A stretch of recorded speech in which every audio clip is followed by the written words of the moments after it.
Hoje nós estamos aqui com o professor Brian e com o professor Arthur. Vou pedir, então, que os dois se apresentem. Os dois são professores, são psicanalistas e vêm hoje discutir um tema que é um tema pouco explorado, mas não deixa de ser um tema bastante relevante para a educação. Então, eu vou começar com o professor Brian, que vai se apresentar, vai falar um pouquinho da sua prática, vai falar um pouco do seu currículo também, e depois nós vamos iniciar com o professor Arthur, que também se apresenta, e logo depois começa a falar sobre o assunto de hoje, que é psicanálise e formação docente. Boa noite, professor Brian.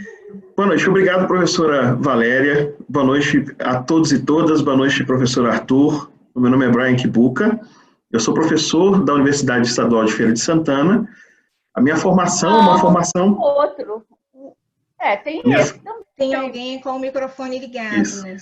É o professor a minha formação é uma formação em 3 níveis. Eu me formei no campo de humanidades em História Social, fiz mestrado e estou concluindo doutorado em História Social na UF. Me formei em Letras Português, Grego, fazendo a graduação e o mestrado nesse campo. E sou diretor da Sociedade de Psicanálise e Orientação Contemporânea Brasileira, aqui em Feira de Santana. Sou diretor junto com o doutor Ajaide Siqueira. Nós trabalhamos já há 12 anos nessa sociedade, formando e também cuidando da excelência da formação desses nossos muitos e muitos parceiros. É um grande prazer ser convidado para esse encontro, esse bate-papo, essa conversa entre nós, em que vamos pensar educação e psicanálise, e agradeço, Valéria, pelo convite e também a todos e todas pela escuta generosa. Então, que tenhamos uma excelente noite de compartilhamento. O Aprender Educacional é que agradece muito a sua participação. Professor Arthur, boa noite. Boa noite, eu sou o professor Arthur Viana. Eu trabalho na Faculdade de Formação de Professores da Universidade do Estado do Rio de Janeiro, faço parte do programa de pós-graduação, mestrado e doutorado em educação, como professor lá, efetivo. O programa ele é de processos formativos e desigualdades sociais. A minha linha de pesquisa lá na universidade é representações sociais de pobreza e práticas educativas não escolares no leste fluminense. Então, me interessa como é que se transita a relação entre pobreza, camadas empobrecidas e as práticas educativas não escolares. Em todo o estado do Rio de Janeiro, menos na capital. Embora eu more na capital, eu acho que eu escolhi o leste fluminense e as outras regiões porque ninguém, muitas vezes, lembra desse contingente populacional e que é mais de 10 milhões de pessoas que moram lá, né? Então é importante também a gente estudar esse estado do Rio de Janeiro, esses outros municípios. A minha formação ela é em filosofia e em psicanálise, meu doutorado é em psicologia, né? Mestrado e doutorado em psicologia, sou filho da PUC, da PUC São Paulo, e agora eu estou na Universidade do Estado do Rio de Janeiro.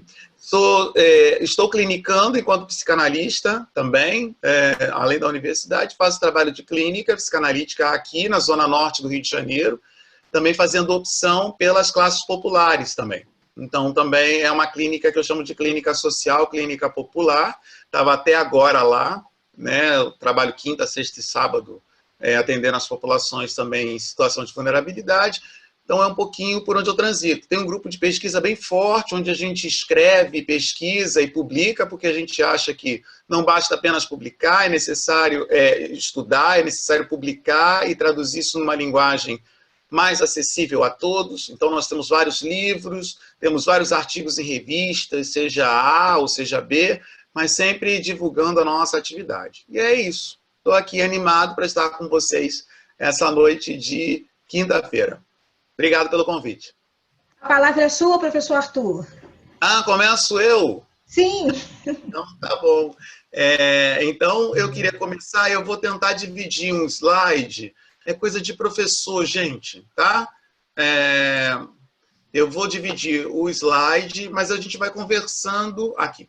A gente vai conversando um pouco, me deram 20 minutos, eu vou tentar fazer milagre, tá? Com 20 minutos, para falar um pouco, introduzir essa temática sobre psicanálise e educação.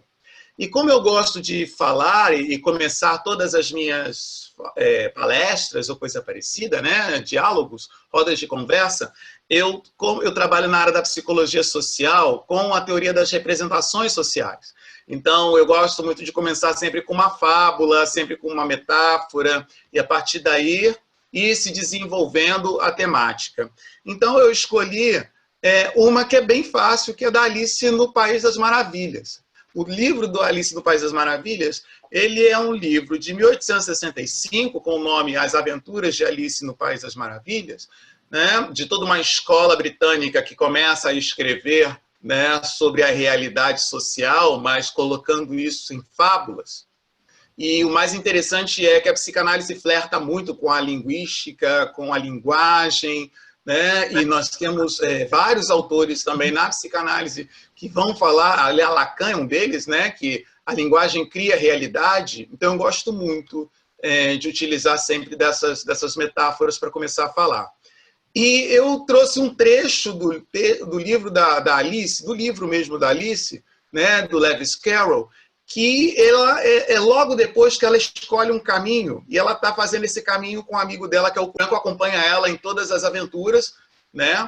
E esse Coelho Branco, ele vai acompanhando ela, a gente sabe que esse caminho vai levar até a Rainha de Copas e tudo mais, mas tem uma parte desse texto que eu gosto muito, que é a seguinte, eu trouxe ela até aqui para a gente dar uma olhada, né? É quando ela, no meio do caminho, caminhando junto, fazendo o caminho com o Coelho, ela pergunta para ele assim: você me ama, Coelho? A Alice pergunta. E aí o Coelho vira para ela e diz: não, eu não te amo. A Alice franziu a testa, juntou as mãos, parou no meio da estrada como fazia sempre que se sentia ferida. Vês? Replicou o Coelho Branco.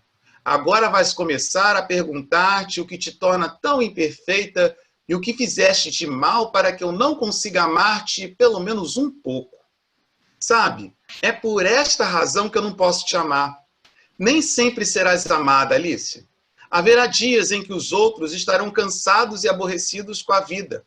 Terão a cabeça nas nuvens e irão magoar-te. Porque as pessoas são assim. De algum modo, sempre acabam por ferir os sentimentos uns dos outros. Seja por descuido, incompreensão ou conflitos consigo mesmo. Se tu não te amares, ao menos um pouco, se não crias uma couraça de amor próprio e de felicidade ao redor do teu coração, os débeis de sabores causados pelos outros tornar-se-ão letais e destruir-te-ão. A primeira vez que eu te vi, eu fiz um pacto comigo mesmo. Evitarei amar-te até aprenderes a amar-te a ti mesmo. Essa parte, ela é linda do livro. Por quê? Porque, prestem atenção, a Alice, ela está fazendo um caminho com o Coelho. E quando ela pergunta para o outro, que na verdade o outro sempre é o nosso espelho, é sempre a nossa medida, com a qual nós verificamos se nós estamos indo bem ou não na caminhada, o Coelho dá uma resposta para ela que não era a resposta que ela queria. Não te amo. Não te amo. O Coelho não atende o desejo da Alice.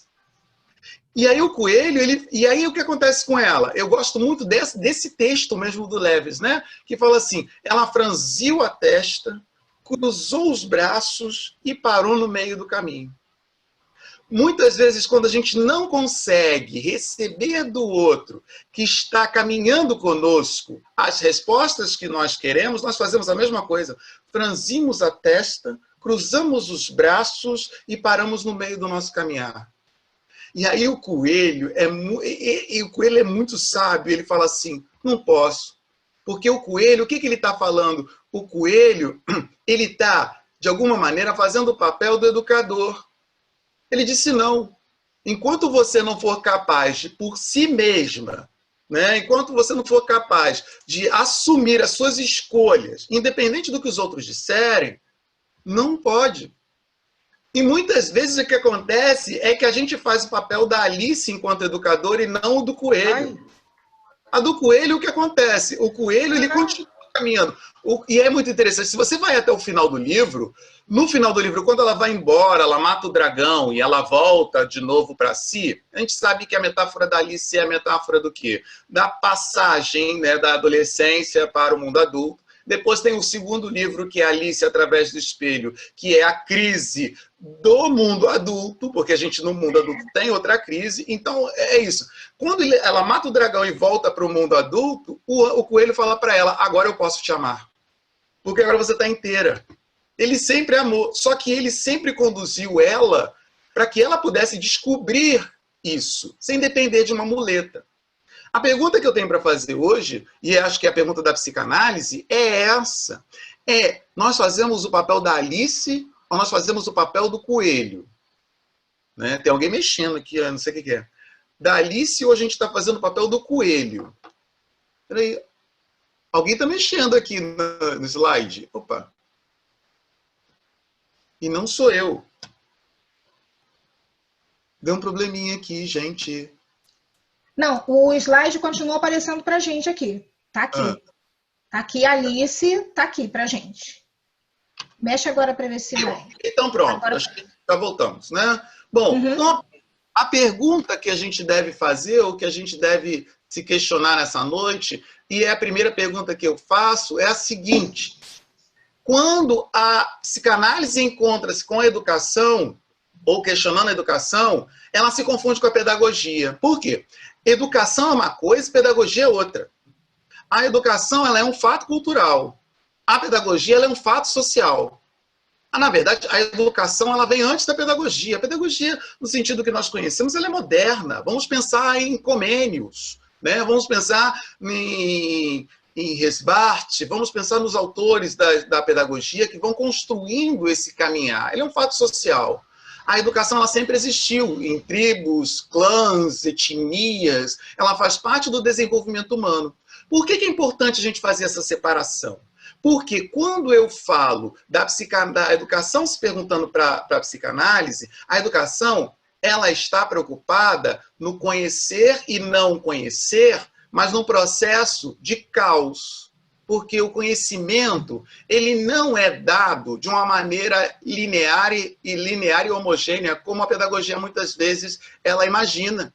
A pedagogia ela encosta na psicanálise e pergunta para ela como é que a criança funciona e como é que eu, enquanto professor, tenho que tratar essa criança. A pedagogia, quando encosta na psicanálise ou na psicologia ou nas ciências da psique, ela tá preocupada em resolver problemas. Tem um aluno com autismo, tem uma criança com dislexia, tem uma criança com disgrafia. O que eu faço? Não tenho mediador. Essa é a pergunta da pedagogia para a psicologia, para a psicanálise e para as ciências que estão preocupadas, as neuropsicologias da vida. A educação não está preocupada em resolver problema. Ela está preocupada em entender os processos que fazem com que os sujeitos aprendem e não aprendem, ou os dois aprendem ou os dois não aprendem. Ela não trabalha com não binário. Ela trabalha com outras dimensões do conhecimento humano que faz o ser humano se desenvolver como tal, sem o resultado em si. Até porque, se lembrarmos para Freud, há 3 ofícios da ordem do impossível. Quais são esses 3 ofícios? Governar, curar e educar. Porque em todos eles estão atravessado o inconsciente. Né? Governar fala de poder. E quando assumimos o poder, quem disse que quem está assumindo esse poder não é a sua majestade, o bebê, que está dentro de nós? Quando eu estou curando, quem disse que, na verdade, o final de um processo psicanalítico é a cura do indivíduo? Às vezes o outro vai embora porque não conseguiu a resposta. Mas ele fala, eu sou capaz de atravessar a minha dor agora sozinho. Tá ótimo. Vai em paz. E educar também. Quem disse que o que eu estou falando agora, todos vocês estão entendendo ipsis literis do que eu estou falando? Mentira. Não estão entendendo. Vocês estão fazendo o melhor que vocês podem com os elementos cognitivos que vocês possuem para se aproximar daquilo que eu acho que eu estou ensinando. É o máximo que eu posso fazer. Então a ilusão minha enquanto um educador né? Achar que o aluno ou aquele que está me correspondendo comigo está entendendo as minhas representações, ele pode compartilhar delas, mas quem sente o conhecido é quem recebe. A pedagogia ela trabalha com essa pseudo-impressão, né, de que o que eu estou ensinando é o que o aluno está, o que eu estou ensinando, o aluno está aprendendo exatamente o que eu estou ensinando, e não é verdade. Ele está fazendo o melhor que ele pode para internalizar os componentes cognitivos e articular os seus componentes cognitivos para aprender a realidade que você está mostrando para ele a partir de representações. Não é a realidade, é a representação da realidade. Então, a primeira coisa que é ser pensado o que é educação e o que é pedagogia. E com que ferramenta e com que roupagem eu entro em contato com a linha da psicanálise. Quanto tempo eu tenho mais para falar? Nenhum minuto, né? Ótimo. Calma. Te dou mais 5 minutos. Ótimo, não vai dar para terminar, mas tudo bem, a gente abre para o diálogo. Então, quando a gente pensa na psicanálise e na educação, ou encostando na pedagogia, a gente vê o seguinte, que as contribuições mais comuns que a psicanálise pode fazer geralmente, com a segunda tópica de Freud, que é a ideia do id, do ego e do superego, e aí a gente se pergunta sempre como é que se formam os afetos, né? E aí não é a pergunta como é que a criança se desenvolve, ou como é que eu ensino uma criança que eu não estou entendendo, mas como é que esses afetos se formam dentro de tanto do professor quanto do aluno, para que eu possa criar um clima de aprendizagem, né? E aí vem a dimensão dos estímulos internos e externos sobre os órgãos, e a teoria do desenvolvimento psicossexual do ser humano, que vem na dimensão das fases, e muitas vezes nas aulas de psicologia a gente fica sempre fazendo a correlação entre Piaget e Freud, né? Ou quem pega um outro professor mais ou menos estranho que nem eu e dá Vallon, e aí fica Henri Vallon com os estágios de desenvolvimento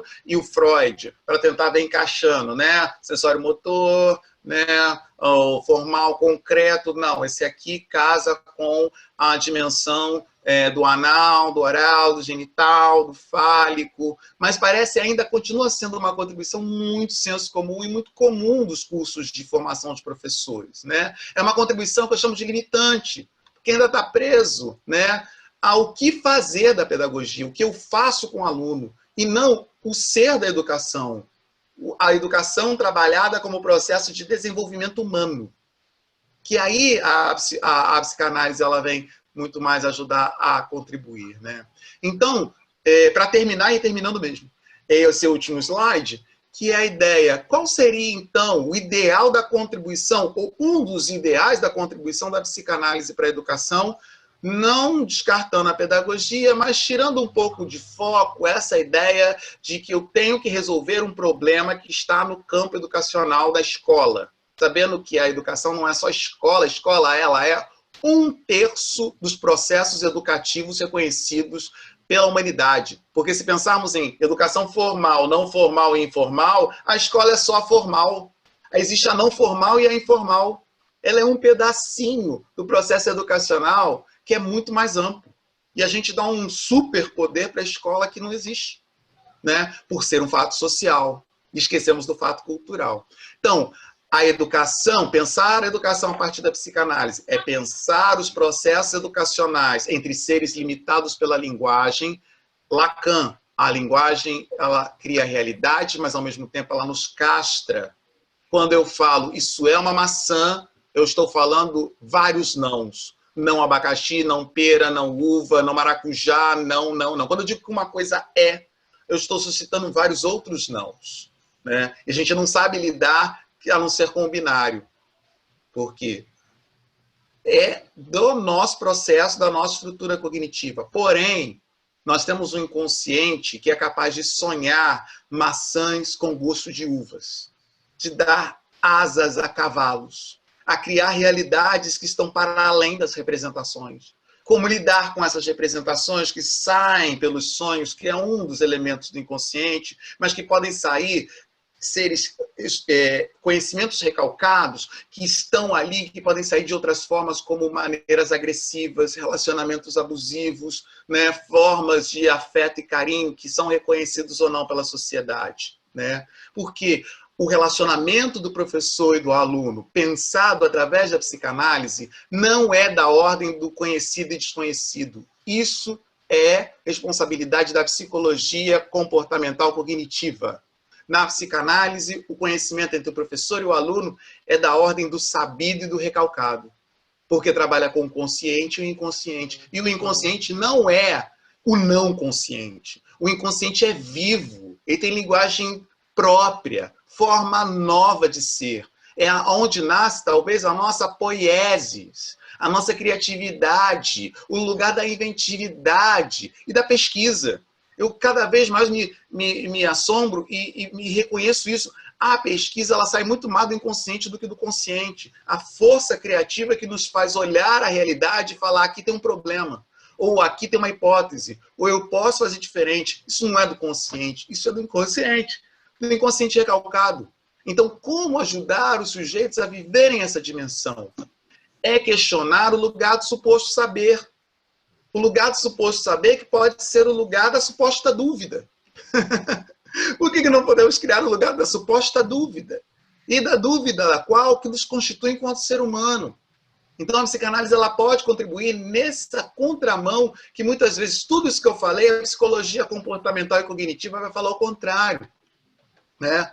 Porque a pergunta da psicanálise ela muda o foco da educação, que não é como se ensina, mas quais os efeitos, né? Qual é os efeitos provocados na aprendizagem da formação desses sujeitos aprendentes e sujeitos ensinantes. Que aí não é aquela história do eu ensino e de repente eu aprendo, e aprendo e de repente ensino. Não. Na relação professor-aluno existem sujeitos aprendentes e sujeitos ensinantes, ao mesmo tempo, tanto no professor quanto no aluno. E os dois estão fazendo uma força em relação à outra.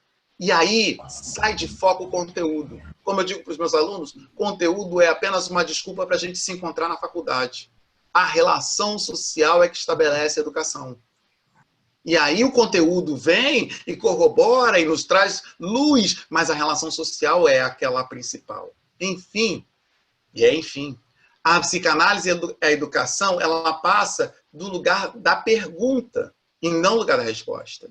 Quem encosta a educação na psicanálise não vai achar resposta, vai achar pergunta. Mas uma pergunta que abre a outra pergunta, que abre outra pergunta e que nos tira do papel de Alice. Tira da paralisação e nos coloca em movimento no caminhar que a gente está fazendo. A aprendizagem não é mecânica e consciente unicamente. Ela é da ordem do inconsciente e produz o recalcado e reafirma o recalcado e constrói novos recalques. Então a educação também faz isso, né? A educação, o que se produz na psicanálise, na relação professor-aluno, educador-aluno, é o que interessa à psicanálise, não é o conteúdo transmitido. Nunca foi o conteúdo transmitido, mas sim a representação do conteúdo transmitido. E o fim da psicanálise na educação passa a ser o processo de entender os resultados da educação nas marcas que cria individualmente os indivíduos, como constituição do ser humano. E aí a pergunta que a gente faz no final de tudo é qual é o papel que hoje nós ocupamos enquanto educadores à luz da psicanálise? A da Alice, que fica cruzada e parada no meio do caminho, ou do coelho branco, que é capaz de dizer não como processo de aprendizagem, de ensino, e ao final poder realmente ajudar o outro a não ficar tão dependente, né, do sim, do não, né, e dar capacidade para que ele possa criar coisas novas, matar os seus dragões, enfrentar as rainhas de copa e crescer e sair do mundo, do buraco da onde entrou, sair desse mundo da Alice para a realidade dos homens e viver o que ele tem que ser vivido no mundo e na sociedade. É isso. Obrigado, desculpa aí qualquer coisa e espero que eu possa estar ajudando a gente a pensar em alguma coisa diferente nessa noite. Tá bom? Oh.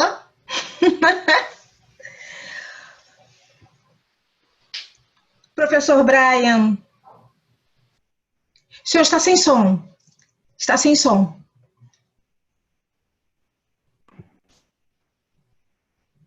Continua sem som, o seu microfone está fechado. Agora foi. Está funcionando. Uma boa noite a todos e todas mais uma vez. Obrigado, professor Arthur, pelo compartilhamento. Eu vou compartilhar minha tela também, e aproveitar que o professor Arthur trabalhou nessa dimensão das representações, também de Freud, eu vou avançar naquilo que ele começou a falar relacionado ao Lacan, e talvez apresentar uma fala transversal que pode servir para diálogo. Mas, antes de tudo, eu quero dizer que quando nós imaginamos ou pensamos nessas interfaces de educação e, ao mesmo tempo, psicanálise, nós precisamos pensar que as contribuições da psicanálise para esse campo, que é o campo educacional, elas podem ser mapeadas por nós a partir de conceitos que são conceitos muito produtivos e talvez diferentes do que se imagina quando nós trabalhamos com a pedagogia, com esse campo de investigação, especialmente porque a psicanálise ela ficou em latência na psicanálise esse tratamento educacional, especialmente em Freud. Freud avança na sua pesquisa de educação apenas até 1925, com um pouco mais de vigor. E isso fica em latência. E hoje, no momento de pandemia, no momento em que todos nós, de certa forma, padecemos um mal que a todos perpassa, a todos alcança, nós somos convidados a refletir psicanálise também a partir da consideração do outro, não como alguém que é o objetivo de nossas práticas, mas do outro pensando como os existencialistas, o outro como pessoa, e pensando como os psicanalistas, o outro como alguém imbuído de linguagem, também imbuído de inconsciente. Quando nós, educadores, imaginamos as possibilidades de ampliar nossa abordagem, assim enriquecer a nossa prática pedagógica, creio que a psicanálise é um campo que isso é possível, que isso de fato, é necessário até num tempo como esse.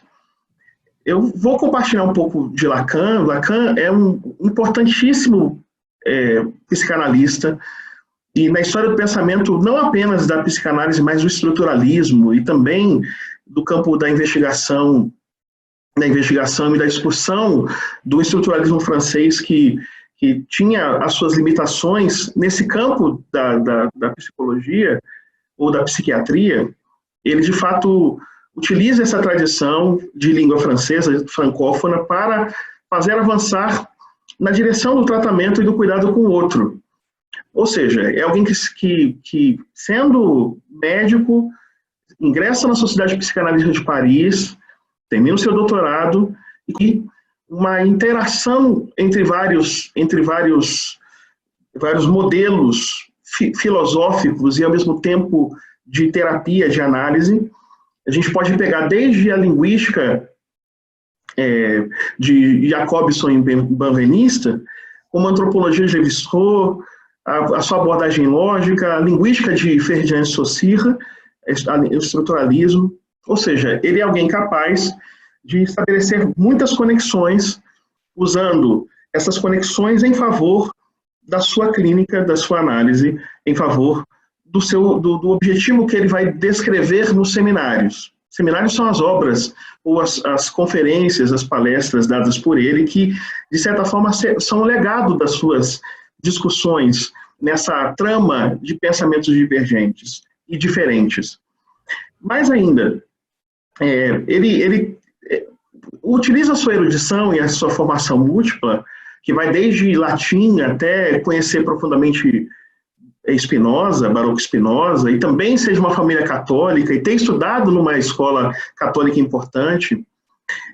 Todo esse conjunto de experiências são, de alguma maneira, articuladas por Lacan num campo que é o campo articulador dessas experiências, que é a psicanálise de Freud. Mas lembremos, a produção de Freud da década de 20 é uma produção que deixa em latência o trabalho relacionado à educação. Daqui a pouco eu vou falar disso um pouco mais.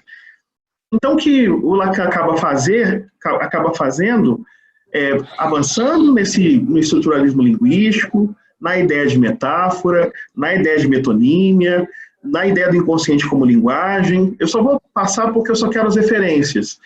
Na ideia da estruturação do inconsciente como linguagem, na noção das atualizações necessárias a esse campo da psicanálise, a leitura de Lévi-Strauss, que dá para ele esse ferramental simbólico do imaginário, do real, do inconsciente, coisas que são fundamentais para o que a gente vai falar daqui a pouco. Eu já estou chegando onde eu quero. E, por fim, o que eu posso acabar dizendo, e dizendo de forma bem interessante, é que ele acaba estabelecendo, só um instante, 4 discursos que são para dividir uma cadeia subjetiva com significantes. Eu vou falar deles daqui a pouco. O significante mestre, o significante do saber, e aí nós temos verdade, agente, o outro e o produto. Paro aqui para explicar isso com um pouco mais de detença. Quero olhar para vocês. Quando a gente, então, chega nesse ponto em que Lacan contribui com esses 4, eu vou chamar 4 discursos no Seminário Avesso da Psicanálise, aqui é importante para a gente pensar na relação entre discurso e aprendizagem, e por isso discurso e o que a gente vai chamar de educação. O professor Arthur muito bem disse que o bom humor, né, aceito por Freud, de profissões impossíveis, são educar, curar, governar. Lacan adiciona um 4, que é fazer desejar. E aqui eu digo para vocês, agora é uma fala direta para vocês. O fazer desejar tem relação com a educação. Porque muitas vezes os obstáculos para a educação, nós somos acostumados a pensar nos obstáculos sociais, os obstáculos econômicos, eles existem, precisam ser enfrentados, os obstáculos que são de natureza das próprias limitações pedagógicas, mas há obstáculos que são de outra natureza, são de natureza formativa, se manifestam nessa dimensão inconsciente. E muitas vezes, diante desses obstáculos, o que nós fazemos em nossa prática pedagógica, educacional, é chamarmos ou buscarmos o apoio de, por exemplo, um psicólogo que possa lidar com esse problema, quando, na verdade, não é bem um problema, mas é um elemento constitutivo da própria identidade, da própria subjetividade, para usar o termo lacaniano, desse ente que tem interação conosco, e essa interação nós chamamos de educação. O que eu estou tentando apontar é que nós estamos sendo desafiados, a convite da aprender educacional, a pensar que aquilo que aparentemente é a diferença que aponta para um eixo de patologia, talvez seja nada mais nada menos do que esse campo do fazer desejar, das pessoas que são imbuídas de vontade, que são imbuídas de uma história, que são imbuídas de uma trajetória. E essa trajetória, quando se choca com nossa trajetória, quando nós somos educadores, ela precisa ser respeitada, ela precisa ser mapeada, ela precisa ser tratada com o devido respeito. Dizendo, já que o professor Arthur recorreu para o campo da metáfora, há uma metáfora que minha esposa sempre utiliza comigo, ela diz assim, o coração, e eu digo isso, é aquilo que para nós é inconsciente, mas o coração, diz ela, é uma terra que ninguém pisa, só pisa quem consegue licença. É um processo de conquista, não apenas um processo de convencimento, porque convencimento implica em vencer o outro, mas é um processo de compartilhamento que implica em dizer para o outro que nós podemos crescer com ele e ele pode crescer conosco. É isso que Lacan faz quando ele estabelece nas 4 formas do sujeito produzir discurso, e quando a gente fala de produzir discurso, a gente está falando aqui de educar, é uma forma de educar. Educar é um ato de produção de discurso. Ele diz que nós temos 4 maneiras de assim fazer. A maneira do mestre, a maneira histérica, a maneira universitária e a maneira do analista. Eu quero destacar a maneira que, de fato, tem relação com a educação, que é o discurso do mestre. Ou seja, um determinado agente, no nosso caso, o educador, quando se apresenta na condição de detentor do saber, quando se apresenta nessa condição, o que ele faz para o outro é se colocar na condição de escravo. Isso ele está dizendo simbolicamente. E nessa condição de escravo, em que se exige que o outro trabalhe muito, entregue o fruto do suor, ou seja, que o outro satisfaça, dificilmente o indivíduo conseguirá avançar nesse processo, porque o outro apresentará resistências. Portanto, essa ideia de deter o gozo do outro, é o que Lacan fala, ou de deter a posse do outro, a educação vista como posse, como possessão, eu tenho conhecimento, eu tenho direito adquirido sobre ti, isso não atinge só princípios pedagógicos, especialmente para os freirianos. Isso também atinge a psique, a vida psíquica do indivíduo, isso gera doença, isso provoca dor, isso provoca angústia, isso provoca... Eu vou usar o exemplo de Agostinho para usar um segundo exemplo, motivado pelo professor Arthur. Agostinho, ele era um erudito, eruditíssimo, conhecia latim como ninguém, sabia retórica, escreveu textos interessantíssimos sobre filosofia da história, mas de todas as coisas que ele aprendeu, tinha uma que ele não aprendeu, ele confessa nas Confissões. Ele não aprendeu grego. E por que alguém que conseguia aprender as línguas da sua terra, Cartago, os dialetos, e sabia retórica, oratória, teologia, história também, não conseguia aprender uma língua que era tão simples para aqueles que conheciam o latim, uma língua próxima, uma língua declinável, porque ele teve um encontro no seu processo de educação com alguém que utilizou com ele o discurso do mestre, o discurso da opressão. E por mais que ele tivesse inteligência, disciplina, habilidade, competências e muitas competências, faltava a ele a capacidade de encontrar aquilo que o Lacan chama de fazer desejar. Não conseguiu produzir essa sede, esse encanto, ou como dizem os gregos antigos, o taumatzen, essa coisa do estupor que faz com que a pessoa seja arrebatada e entre conosco numa relação de partilha. Nós não podemos continuar tratando as pessoas apenas como objetos numa relação objetal. Lacan fala das relações objetais, Freud também, mas como objetos de nossas práticas pedagógicas, como se fossem pessoas que estão ali, em que nós somos os sujeitos, e essa relação é uma relação verticalizada e por isso assimétrica. Lacan nos ensina, usando todo esse instrumental simbólico que eu citei de antemão, não para apontar para o indivíduo, você é menor do que eu, mas para apontar caminhos para uma relação, que não é uma relação de senhorio, que geralmente é a relação utilizada por mães, por professores, por governantes, por pais, transformando os filhos, os alunos e os súditos em escravos. Ele vai dizer então que esse outro agenciado vai, no final das contas, descobrir que não consegue saber, nunca vai conseguir atender as demandas. E aqui eu digo para vocês que para poder suportar a angústia de uma posição discursiva em que eu sou inferior, o que acaba acontecendo é que eu não vou conseguir render e não vai ser satisfatório o processo, a interação, essa interação humana, do encontro de pessoas, discutindo dialogando, estabelecendo contatos através da linguagem. Então, eu vou usar Lacan e vou dizer uma coisa para vocês, que eu não quero que vocês se assustem, encerrando minha fala. Ele convoca para que nós tenhamos uma relação de mestre barrado. Que nós ressignifiquemos o sentido da palavra mestre. Mestre não pode ser o superior. A não ser que nós queiramos gerar nas pessoas enfermidades e doenças. Mestre não pode ser o que na hierarquia está acima, exigindo e determinando para as pessoas que elas entreguem como escravos o que ele deseja, o que ela deseja. Os mestres precisam produzir o que Lacan chama de fazer desejar. A adesão do indivíduo por perceber que não é uma relação de mestre-escravo, mas é uma relação de interação e partilha.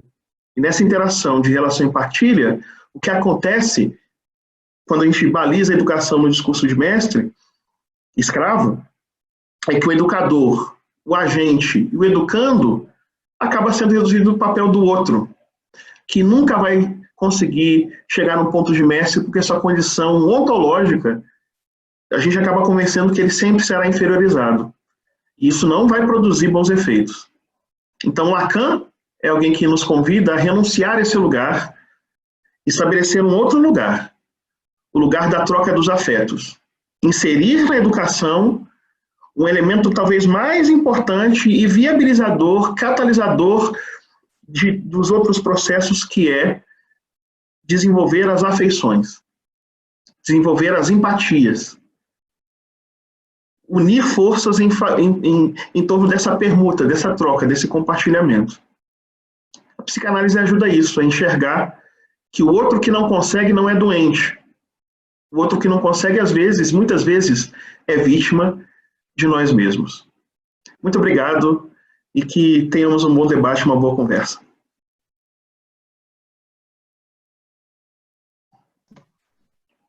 Quero agradecer, assim, muito ao professor Brian e ao professor Arthur. Nós não estamos terminando ainda o nosso debate, não, mas já de antemão agradecendo muito. Eu estou aqui lendo os comentários e, ao mesmo tempo, pensando sobre o que vocês estão falando, né? E, assim, é tanta coisa que a gente pode estar tirando disso que vocês falaram agora, né? Quando você fala isso, quando o professor Brian, por exemplo, falou sobre a questão do mestre-escravo, eu estou vivendo um momento bastante especial, né, durante a pandemia, mas eu tive há pouco tempo sabe quando você resgata algumas lembranças, né? Eu estava resgatando algumas lembranças, até porque semana passada eu estava dando aula de psicanálise e educação.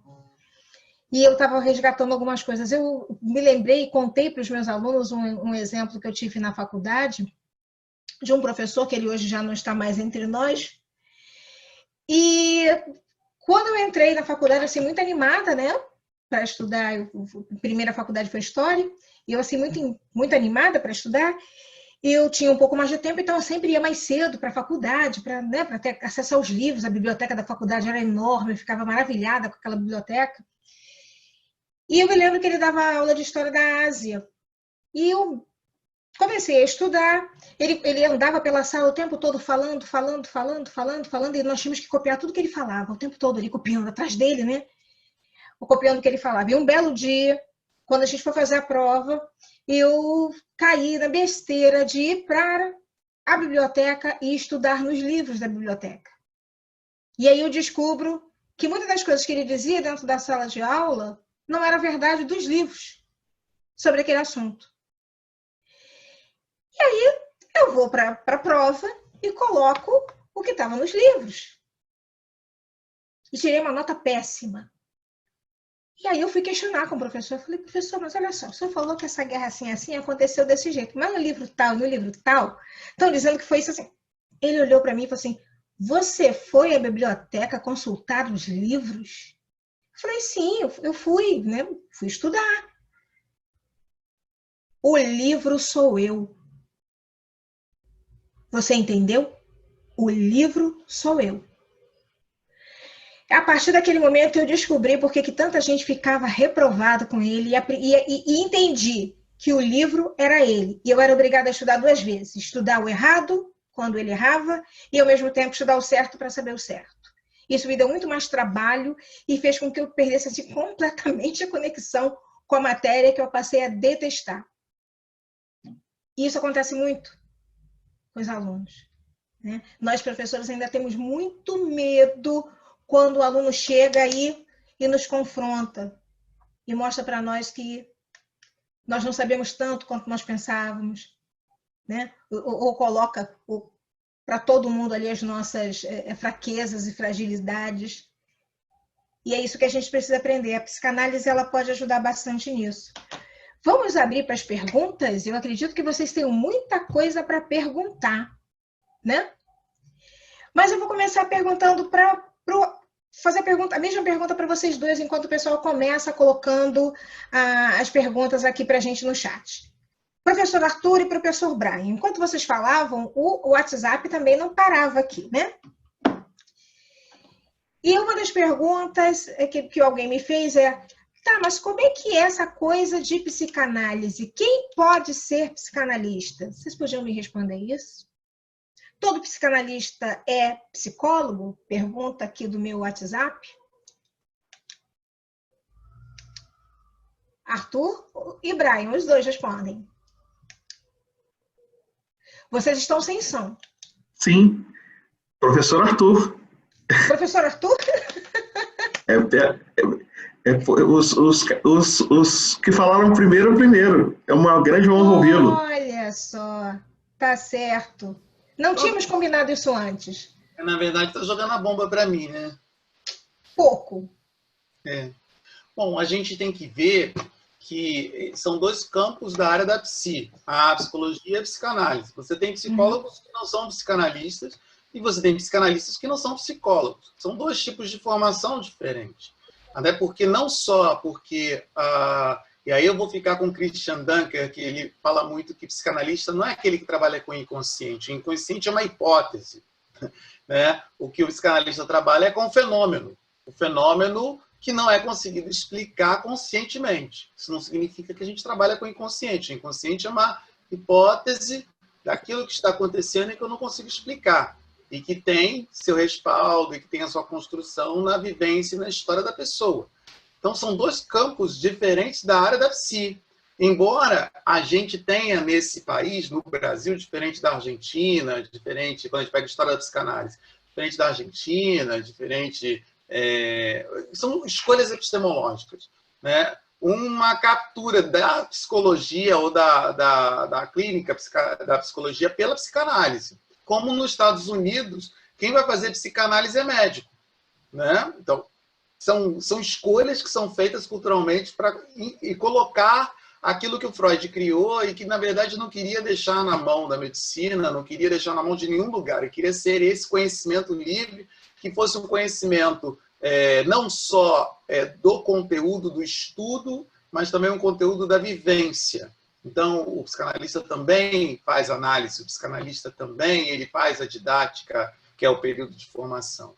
Então, nós temos campos que são diferentes, né? E se encontram ao mesmo tempo, tem ferramentas, elementos diferentes. Então, psicólogo é aquele que vai para a faculdade nesse país. Vai para a faculdade, ele faz 4, 5 anos, faz os seus estágios, tem o CRP, que é o Conselho Regional de Psicologia, e o psicanalista, ou aquele de formação de psicanálise clínica, e clínica ou não, ou teórica, ele vai para um instituto, uma sociedade psicanalítica, que vai tanto tratar das questões formativas quanto das questões da ética profissional. Então, o psicanalista também está atrelado, se não a um CRP, está atrelado, está organizado junto a uma sociedade, seja ela qual for, né, o Círculo Lacaniano, né, ou a Sociedade Fluminense, a Sociedade Brasileira de Psicanálise, onde ele vai receber uma formação específica, que não é uma formação fácil, não é uma formação de pós-lato sensu de 1 ano, não é uma formação que demora anos para ser desenvolvida. Ela tem a parte da formação conceitual, depois você tem a didática, que é o divã e todo esse processo, tem a análise do próprio terapeuta, e aí cada sociedade ela vai organizando de um jeito. Por exemplo, tem sociedades aqui no Rio de Janeiro em que primeiro você tem que ter 2 anos de análise para depois começar a fazer o curso de formação de psicanalista, né? E ele vai ser reconhecido pelos seus pares. Não só reconhecido pelos seus pares da sociedade, como também pela sociedade brasileira e Ministério do Trabalho. Porque no CBO, que é aquele Conselho Brasileiro de Ocupação, existe a área do psicanalista, que está separado do psicólogo. Então, o governo reconhece a ação profissional desse indivíduo, regulado pelas sociedades e associações típicas ou especializadas da psicanálise, que não estão atreladas à dimensão da faculdade, não está a dimensão do ensino superior. É um outro processo formativo, né? Então, tanto quem se forma quanto quem é formado tem esse respaldo, que é o respaldo das sociedades com o qual o psicanalista está atrelado, mas o Ministério do Trabalho com o CBO, com a ocupação reconhecida no país. E o que acontece muitas vezes é a briga do Conselho Regional de Psicologia com o pessoal da Sociedade de Psicanálise, que aí já é briga que eu acho que pode ser, eu não entro no mérito, mas que às vezes a gente discute sexo dos anjos, enquanto deveríamos estar conversando sobre aquilo que nos une, né? A gente está discutindo sobre coisas que não nos agregam. Então, é um pouquinho isso. Eu acho que a única cuidado que a gente tem que ter é com esses cursos de pós-graduação lato sensu que a pessoa faz como teoria psicanalítica, e ela não é psicanalista. Não é psicanalista. Não é porque eu fiz um curso de 1 ano e meio, 18 meses. Pelo contrário, um curso de psicanálise vai demorar 3, 4 anos. Porque você tem a formação do conteúdo e tem a análise do indivíduo e tem a sociedade te reconhecendo, a sociedade psicanalítica te reconhecendo. Às vezes ela é mais dura, eu falo dura de vivência e dura de prática do que o próprio curso de psicologia. E eu não estou falando que o curso de psicologia é menor do que psicanálise, não. Ao contrário, eu acho que é muito importante os dois. Os dois bem feitos são muito maravilhosos. Não deveria ter contraposição entre um e o outro. Ao contrário, é aquilo que eu falo, deveríamos estar unindo forças para trabalhar cada um com a sua área específica, um conversando com o outro, como eu falava na minha prédica, né? A psicologia ela tem respostas, sim, maravilhosas, mas ela está preocupada com como, por quê, para quê, vão resolver. A psicanálise está procurando um outro lado, um outro viés da gênese, da formação, do recalcado, que muitas vezes a psicologia não está preocupada. São campos dos saberes muito parecidos, muito que se conversam, que têm formações distintas também, e que deveriam estar muito mais preocupados em trabalhar em conjunto, em fazer as trocas, cada um na sua área com as suas hipóteses, do que ficarem se confrontando com o outro. E o cuidado sempre, claro, de ter um profissional bom. Porque profissional ruim, a gente tem na psicologia um montão, e na psicanálise outro montão. Como tem um montão de professor, como tem uma montão de médico, como montão de enfermeiro, pessoas ruins fazendo coisas nas suas profissões, temos em todos os lugares. Não há melhor ou pior.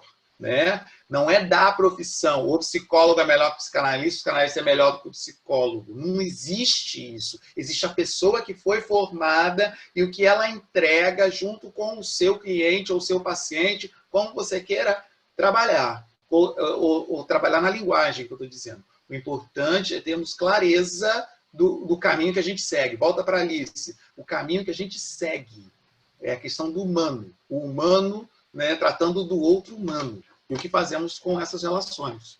Eu acho que é isso que eu posso falar. O professor Brian pode desmentir tudo que eu falei. Eu não vou desmentir absolutamente nada. Eu não vou nem me atrever a responder, porque para não quebrar uma resposta tão perfeita. Eu concordo integralmente com o que ele disse. É assim mesmo. É exatamente os campos distintos, a formação precisa ser uma formação cuidadosa. Muito cuidado com esses locais que prometem 1 ano de curso e você já sai com carteira. Não é assim, não. Na SPOC são 4 anos, 1 ano e meio que o indivíduo passa por supervisão, e muita gente, quando termina, ainda não recebe a carteira, porque não é reconhecido pelos seus pares. Então, não é uma formação fácil, e não é uma formação nem menor, nem mais importante ou melhor do que a de psicólogo. É uma formação que tem campos de interação até, mas é uma formação distinta, específica. E, no demais, o professor Arthur já respondeu muito bem. Muito obrigado, professor Arthur. Muito obrigado, Valéria, pela pergunta. Ok. Agora eu tenho uma pergunta aqui. Estou me perguntando o seguinte. Vamos ver quem vai me responder. Para problemas de ansiedade, quem é que poderia ajudar mais? O psicólogo ou o psicanalista? Pergunta que a gente recebeu agora. Olha, não existe uma competição em relação à ansiedade ou angústia sobre quem é mais eficaz ou quem é mais eficiente. Seria leviano dizer que um psicanalista tratará disso melhor do que um psicólogo, ou vice-versa. Não acho que seria uma abordagem apropriada. Porém, é importante ressaltar em relação a esse assunto o seguinte, e aí, quando a gente vai perceber o conceito de ansiedade, né, ele é um fenômeno fundamental e principal da neurose, que Freud discute de forma bem... Os escritos de Freud são dedicados à angústia, à ansiedade, à neurose. Eu vou destacar um escrito específico, Inibições, Sintomas e Angústia, que é um texto de 1926. que apresenta essa ideia que eu estou passando em linhas gerais, da ideia de que a neurose tem como fenômeno fundamental a angústia, Angst, em alemão. Só que é o seguinte, a psiquiatria, ela, quando estabelece o conceito de transtorno de ansiedade generalizada, mais conhecida como TAG, é de alguma maneira uma derivação dessa concepção que é bem particular da psicanálise. Porque a teoria da angústia da psicanálise é uma teoria que em Freud tem uma construção muito, com uma caracterização bem detida, cuidadosa. Primeiro com a ideia da ausência do objeto ou a perda do objeto. Lacan vai falar mais, a presença de um objeto, então está nas relações objetais. Ele vai, tanto Lacan quanto Freud vão discutir o conceito de angústia, vão falar da importância para a construção da teoria prática psicanalítica. A própria palavra angústia, de onde a gente deriva a ansiedade, que vem de angor, em latim, que significa apertamento. Então, essa sensação que Freud vai dizer que a angústia se origina nos pacientes neuróticos, que tem muito a ver com a sexualidade, então relaciona isso com sexualidade. Então, existe um caminho para o psicanalista abordar, tratar, analisar, ajudar, auxiliar, caminhar com uma determinada pessoa. E o caminho do psicólogo, nas suas muitas orientações da psicologia, é só um caminho diferente, não é melhor nem pior. Não é uma competição de quem tem a clínica mais eficiente, mas sim o respeito às diferenças de abordagens e às vezes, eventualmente, as pessoas optam por um caminho ou outro, e nós usaremos as ferramentas de cada um dos caminhos para tratar com a ansiedade. É isso. Okay. É a resposta.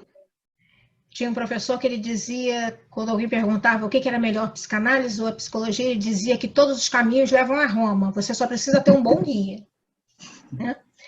Tem mais uma outra pergunta aqui. Estão perguntando para a gente, né, para vocês, como passar por esse período, né, de isolamento social, onde o mundo está vivendo essa pandemia, e ainda conseguir manter a saúde mental. Vou eu? Quem pegar primeiro? A primeira coisa que a gente tem que manter, na verdade, na sanidade mental, é a consciência do caminho com o qual a gente está trilhando, né? E com a realidade com a qual ela está posta. Existe um vírus, existe uma pandemia, e existem coisas que nós não fazemos mais e outras que estamos fazendo. Então, ter conhecimento da realidade, tal qual ela se apresenta, e não chorar, e evitar chorar, evitar chorar o leite derramado é o melhor que se tem. A vida ela é feita de lutos, né? Para cada luta, um luto. Tem uma autora dos canais que fala isso, para cada luta, um luto. Por quê? Quando a gente luta, a gente vai ganhar e vai perder. Não tem só ganhar, a gente ganha e perde. Né? Nem tenha sido perder o tempo para poder ganhar a batalha. Então, para cada luta, um luto. Então, dentro desse luto, a gente reconhecer o que é que eu fiz, ganhei e perdi. E colocar isso nessa balança, não para ver ganhei mais ou ganhei menos, mas como é que eu posso aproveitar das coisas que me restaram, que eu tenho, que eu possuo, das ferramentas. Então, vou dar exemplos concretos, que às vezes ficamos na teoria, gosto muito de metáfora e gosto muito de exemplo para poder criar alegoria. Né? Não posso mais cantar parabéns, não é meu aniversário não, gente, por favor. Mas se eu faço aniversário em agosto, né? Amanhã é meu aniversário, não posso cantar parabéns, não posso abraçar as pessoas. Né? Quais são os recursos que eu tenho para entrar em contato com os meus amigos? É WhatsApp, é Zoom, é Google Meet. Canto bolo hoje. Faço aniversário esse ano, próximo ano também. Né? Ano que vem irei fazer aniversário, esse ano será virtual pelo Insta. Ano que vem eu vou fazer a festa em dobro, porque eu não fiz esse ano. Tem umas coisas que a gente precisa estar usando da criatividade. Né? A gente fica muito angustiado com esse aperto, como o professor falou, essa ansiedade. O que é ansiedade? A ansiedade é sofrer de excesso de futuro.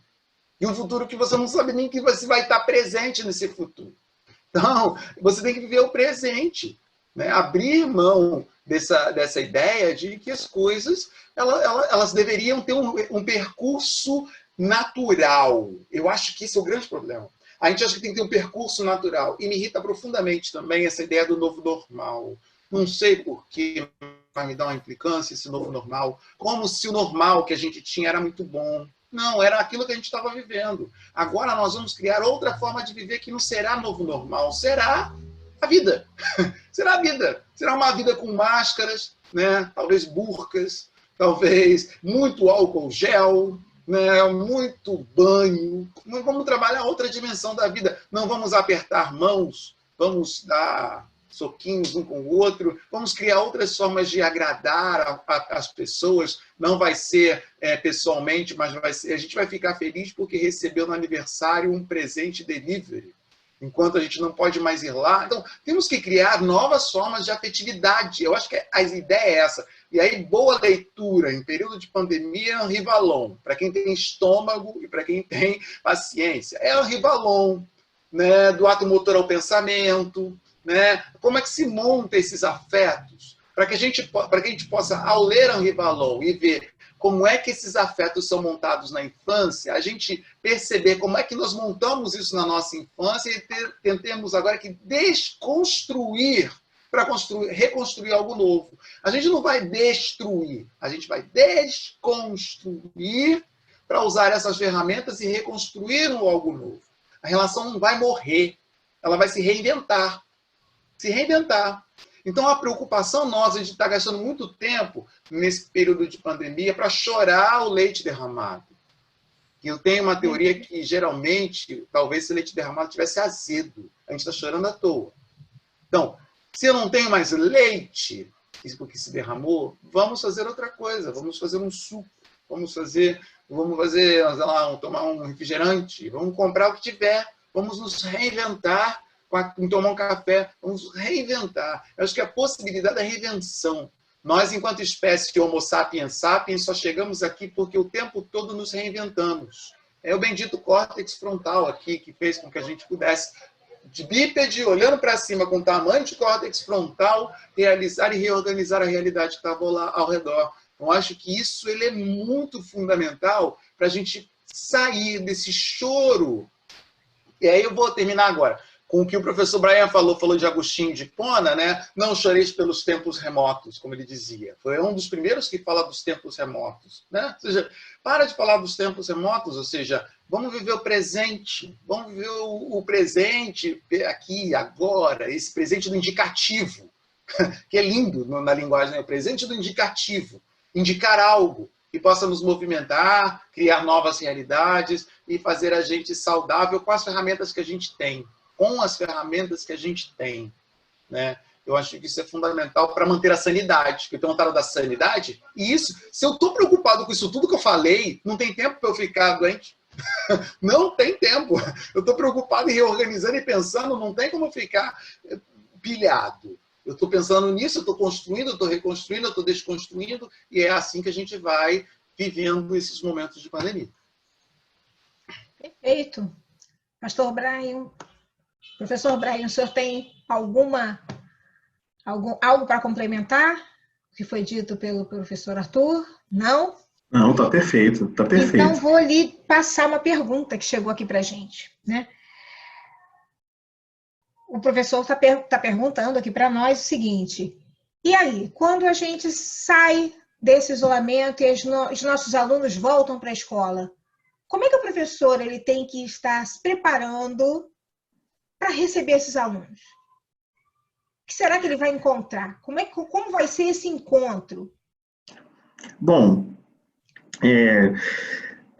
quando as pessoas estabelecem discursos públicos para darem significado a períodos difíceis como os nossos, então as pessoas elas observam e criam signos ou sentidos e ressignificam coisas. Então, por exemplo, o que era o cotidiano antes da pandemia, nós passamos a chamar de normal.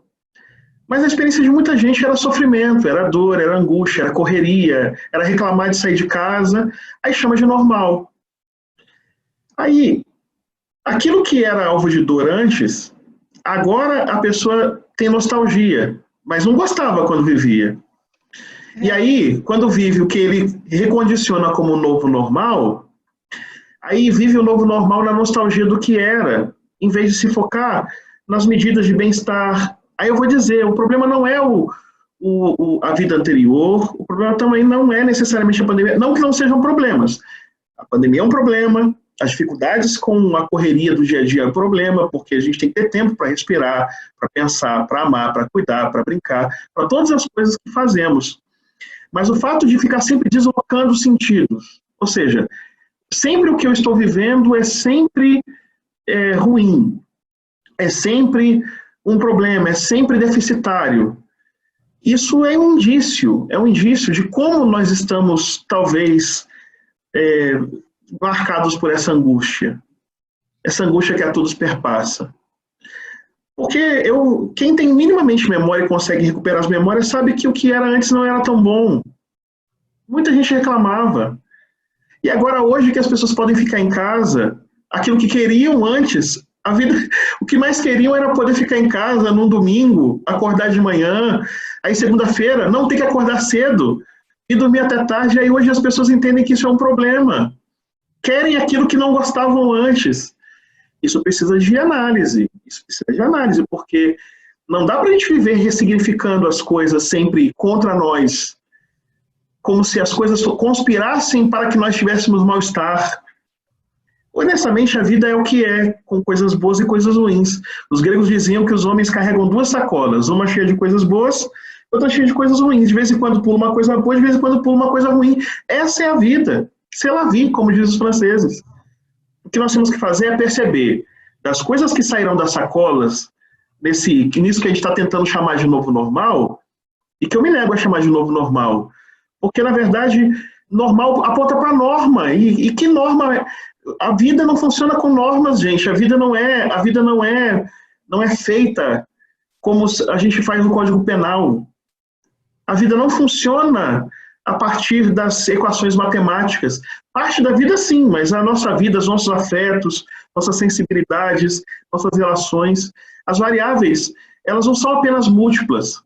As variáveis, elas são a nossa existência é variável. Quanto mais cedo nós percebemos isso, mais fácil será, em minha opinião, para nós nos adaptarmos quando as variáveis mudarem. Nós vamos entender que o que importa é podermos estar vivos, trabalhando, servindo, vivendo, amando, tocando. E quando não pudermos tocar, se é para forjar alguma coisa, forjemos em nosso próprio favor. Eu costumo dizer isso muito. E tem gente que forja sempre alguma coisa para ficar ruim. Se eu sei o caminho para forjar coisas para ficar ruim, então eu posso forjar caminhos para fazer as coisas serem vistas pelo lado bom. Isso não é ser poliana. Isso é preservar o olhar para aquilo que nos faz ter força para levantar de manhã e enfrentar o dia difícil.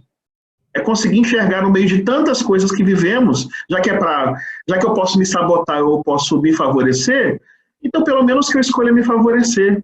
E quando as pessoas não conseguem fazer isso, não conseguem ter esse olhar, elas podem procurar ajuda, porque elas estão precisando de ajuda, e todos nós precisamos de ajuda, porque é fácil dizer, nesse lugar que eu estou falando aqui, é fácil dizer o que eu estou dizendo. O problema é acordar amanhã e fazer isso tudo. E para acordar amanhã e fazer isso tudo, eu preciso dar as mãos com pessoas que me ajudem a trilhar esse caminho. Isso, por exemplo, é análise. A análise é dar as mãos a alguém que eu penso que vai me dizer o que eu devo fazer. Em vez da pessoa me dizer o que eu devo fazer, ela me coloca para me encontrar comigo mesmo todos os dias que eu encontro com ela. Eu passo a me escutar e passo a me ouvir. Entendi. Ok? É isso. Essa é a minha resposta. Parcial, mas é a que eu tenho para dar. Olha,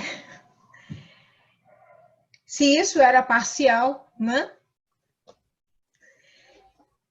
Eu estou lendo aqui, as pessoas colocando aqui no chat, estou dando uma olhada também no WhatsApp, e eu acho assim que esse encontro de hoje mexeu muito com todos vocês. Eu acho que eu posso estar dizendo isso, por tudo que eu estou recebendo aqui e por tudo que eu estou vendo também na tela, né? Nós estávamos vivendo esse período sem pensar muito nessas coisas. Essas reflexões de agora foram bastante interessantes. E eu já tinha visto, por exemplo, eu sou uma pessoa que sai pouco de casa. Eu saio pouco de casa. Não posso agora chegar e reclamar assim, eu não estou saindo. Eu já não saía antes mesmo. Mas eu não estou vendo as pessoas que eu gosto. Gente, quem me conhece sabe. Eu sou do tipo que recusa convite, que não vai para a festa, que não sai. Eu gosto de ficar em casa. E eu estou em casa. Vai ser ruim agora me desacostumar, né? De ter que sair todo dia de manhã. Porque eu estou em casa, eu estou confortável em casa. Estou aproveitando para estudar, estou aproveitando para ler bastante, estou trabalhando muito. Mas eu vejo que as pessoas estão muito naquela de ai, meu Deus, eu queria tanto ver minha mãe. Você passava 6 meses sem ir na casa da sua mãe. Né? Você não via sua mãe. Você não via os seus amigos, você não falava com ninguém, agora você está desesperado, saudade de todo mundo.